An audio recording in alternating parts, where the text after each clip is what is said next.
Good morning. I'm working on this property here. It's vacant property in the downtown area. They're going to build a hotel or something across here for the hospital area. I was brought onto this property because the city, initially I was brought onto it because there was overgrowth in this area, and apparently within the city area there's no responsibility on the municipality to keep this cleared.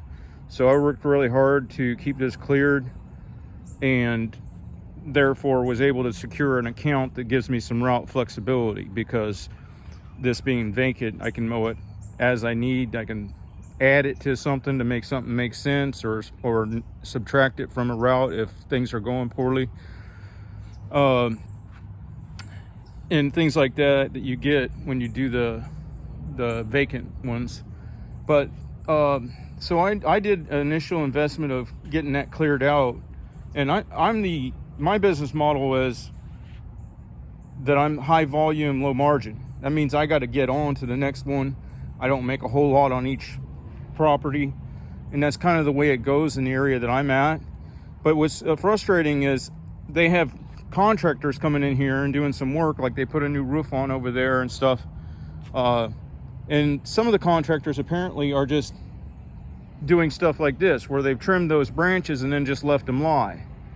Now, they're the ones making the big profits.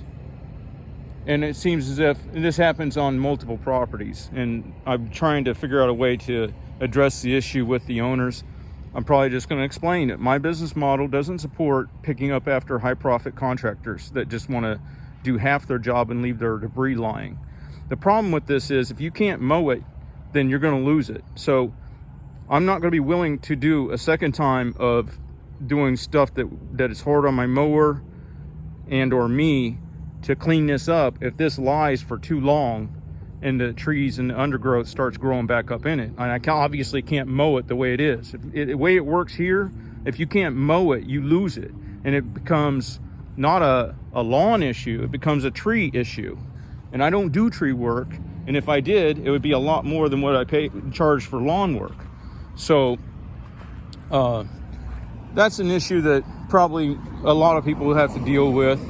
But finding a diplomatic way to address it with the owner is the key, because finding out more and more that sometimes you're dealing with people that either don't care, or they have less understanding of the way things work, or they have an issue with diminished intelligence. They've never stopped to think about it, maybe. So it could be ignorance, or it could be just lack of cognitive ability. But either way, if you can do it two different ways, you can explain it diplomatically and tactfully and help them to understand, or you can just say, "Oh, I ain't doing that, blah blah blah," and piss them off.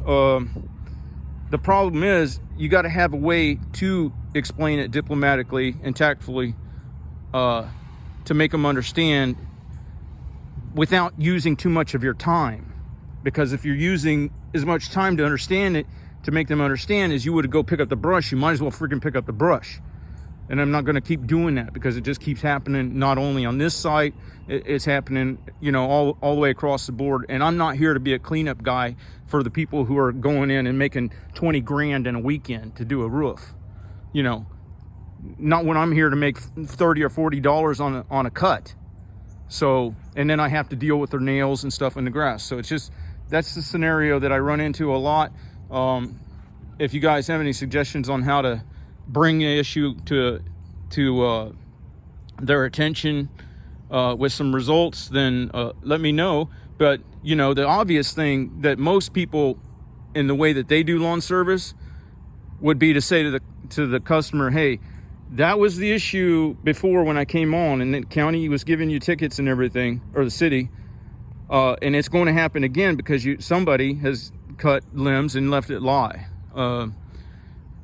And if you let it go too long, I'll clean it up for you, but it's going to cost you a lot." Well, see, I don't even want to do that. I just want to stay low impactful to my body, low impactful to my vehicles and my equipment, and get the the low margin, high volume, because I can smoke through a day doing 20 lawns and make just as much money and feel fine for the next day. If I go dragging brush, hooking up a dump trailer, getting the big truck out, you know, all that, I barely get more to do that than I would for a lawn, but it's 30, 40, 50 times more work. And then I got to go dump the brush. And I already know from experience that a case like that, they wouldn't want to pay what it's worth to have that hauled off. So whoever got the big check needs to come back and pick up their mess. And another issue is, why would I want to break into the middle of my route today, which duplicates next week? So it's not just the money today that's at issue, it's what I make next week and the next week and the next week. Why would I want to stir that up and lose half of my customers on my route to do a one-off pickup job like that? You know, and then people might say, oh, well, that's why you need a crew and you need blah, blah, blah, so you have the flexibility. Well, is that efficient? Think about how much time I'd have to spend dealing with payroll and everything else, and employees not making it in and calling in. And then I start getting work for the employees and they don't show up, and I'm left in a bind because I make commitments that I can't fulfill solo. So no, that's just ignorant. And why would I do anything outside of structured boom, boom, boom every time? I don't even care if it's trimming hedges. There's people out there to trim hedges. They're well suited to do so. They have the proper hauling. They have connections on disposal. They have everything they need to do that task efficiently and quickly. I don't want to do anything but mow, edge, string trim, and blow. And I can do that super efficiently if that's all I do, because I have nothing else getting in my way, and I can give the customer the best value for that operation. So in my area, we don't have affluent people that are going to sit there and give you thousands of dollars, and that's what it takes. If you're doing one-off stuff like that, you need thousands of dollars because of what it takes away from you next week and the week after and the week after. If you've got the time to do whatever they want and the one call does all, then guess what? You may not be doing anything next week because you surely didn't structure a route that kept you busy. If you structured a route that kept you busy, you wouldn't have time to do one call does it all and satisfy all their needs that day without losing half of those repetitive customers. All right, I'm going on to the next one.